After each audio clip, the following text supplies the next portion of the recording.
고스트버스터스 컨셉 아트 리뷰 시작합니다. 오늘의 영화는 고스트버스터스입니다. 그 당시 정말 센세이션을 일으켰던 영화죠. 과학과 초자연 현상을 결합하여 유령을 잡는다는 매우 독특한 설정을 지녔죠. 80년대 헐리우드 영화의 단골 소재가 근육질의 1인 영웅이 악당을 무찌르는 것인데, 엉뚱한 3명의 컬럼비아 대학교 교수들이 유령을 잡겠다고 나서는 설정으로 뭐가 될까 했지만 바로 박스오피스 1위를 찍어버립니다. 무엇이 이렇게 이 영화의 매력에 빠지게 되었을까요? 바로 컨셉 아트가 탄탄하기 때문입니다. 자, 그럼 컨셉 아트가 적용된 소품들을 살펴보기로 하죠. 유니폼이 있고요. 백팩처럼 항상 메고 다니는 프론트 팩이 있습니다. 유령을 가두는 고스트 트랩, 그리고 액토 1 자동차. 정말 수많은 흥미로운 소품들이 이 영화를 빛내줍니다. 스티븐 데인, 그는 영화 속 대부분의 소품들의 컨셉 아트를 담당했습니다. 그의 아트웍이 영화 속에서 어떻게 빛이 나는지 함께 살펴보겠습니다. 등장부터 예사롭지 않은 이 자동차의 명칭은 액토 1입니다. 액토 모바일이라고도 불리우는 이 자동차 먼저 알아보죠.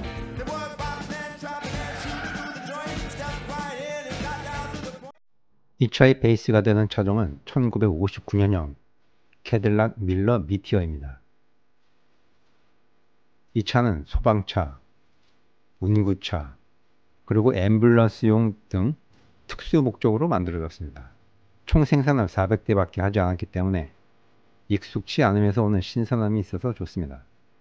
액토 1, 그렇게 해서 캐딜락을 개조해서 만들게 됩니다. 바로 스티븐 데인의 컨셉 아트에 의해서 말이죠. 각각 좌우측의 라인 드로잉을 그대로 재현해 놓은 것을 볼 수 있습니다. 더욱 디테일하게 묘사한 스케치와 흡사하게 된 액토 1.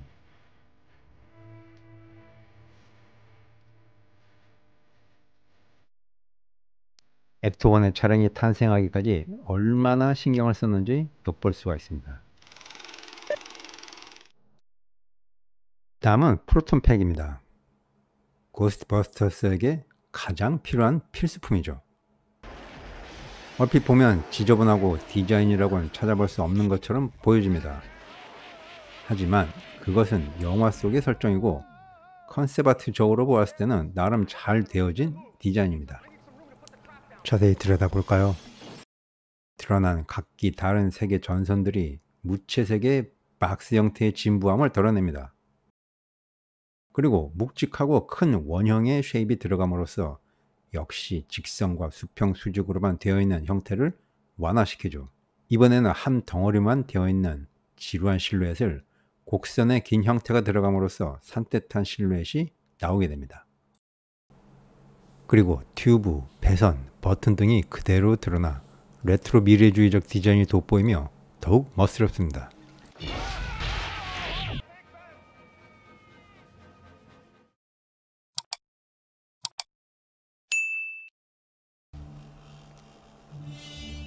이번에는 크리처 쪽을 살펴보겠습니다. 극 중 가장 먼저 나오는 고스트가 도서관 유령입니다. 어느 정도 임팩트는 있지만 정말 짧게 나오는 유령입니다. 하지만 이 짧은 장면을 위하여 얼마나 컨셉 아트를 공들였는지 살펴보겠습니다.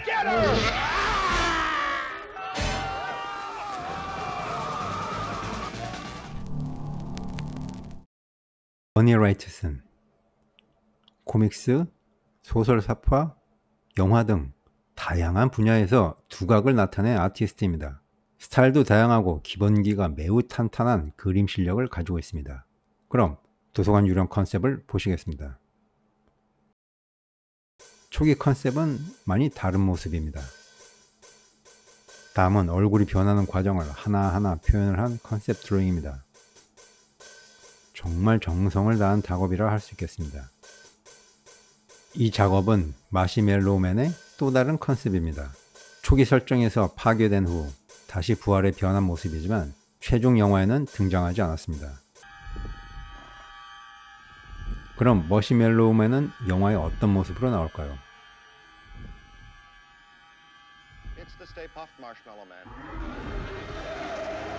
바로 이런 모습입니다. 너무 귀엽지 않나요? 최종 보스의 암묵적인 국룰이 가장 무섭거나 혹은 멋있어야 하는 것일 텐데 머시멜로우라니요. 그래서 그러한 반전이 더욱 이 영화의 매력인 것 같습니다. 이번에 소개할 아티스트는 톰 앤리케즈입니다. 주로 애니메이션 쪽에서 스토리보드 아티스트로 일했고 고스트버스터즈에서는 머시멜로우맨과 슬라임 등 거의 모든 크리처를 다 디자인했다고 생각하면 되겠습니다. 자, 이것이 바로 머시멜로우맨의 컨셉 아트입니다. 영화에 나온 모습과 동일한 것을 알 수 있습니다. 그리고 이것은 스토리보드입니다. 컨셉 단계에서 이렇게 사람이 들어갔을 때의 모습도 디자인하기도 합니다. 이번에는 슬라이머입니다. 어깨비라는 이름으로 더 잘 알려져 있죠. 슬라이머의 컨셉 아트 그리고 애니메트로닉스를 이용한 움직임의 원리를 배워보겠습니다. 앞서 소개한 톰 앤리케즈의 드로잉입니다. 주름과 익살스러운 모습이 적절히 잘 조화가 이루어진 컨셉입니다. 이건 역시 사람이 들어갔을 때의 모습을 디자인해 준 것입니다. 실제 모습은 이렇게 되는 것입니다. 일부는 사람이, 일부는 모형이 움직이는 형식이죠. 기계 역량은 눈동자, 안면 움직임, 몸 동작 등 거의 모든 것에 끼칩니다. 보시다시피 상당히 정교한 얼굴 표정이 나옵니다. 저렇게 기계 장치를 이용한 움직이는 개체를 촬영할 때 애니메트로닉스를 사용합니다. 애니메트로닉스는 로봇 기술과 기계 장치를 사용하여 사람, 동물 또는 기타 생명체의 모양과 동작을 모방하는 기술을 말합니다. 애니메트로닉스라는 단어는 애니메이션과 일렉트로닉스의 조합으로 만들어졌습니다. 애니메이션은 즉 움직임을 만들어내는 기술이나 과정을 뜻하고요. 일렉트로닉스는 전자기기나 전자기술을 의미하죠.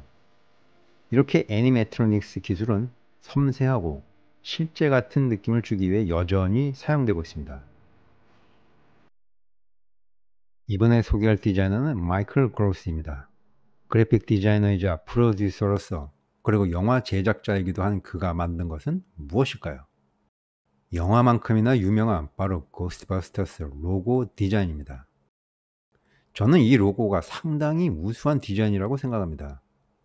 상당히 팝아트적이고 그러면서 디자인적으로나 예술적인 측면에서 완벽하다고 생각합니다.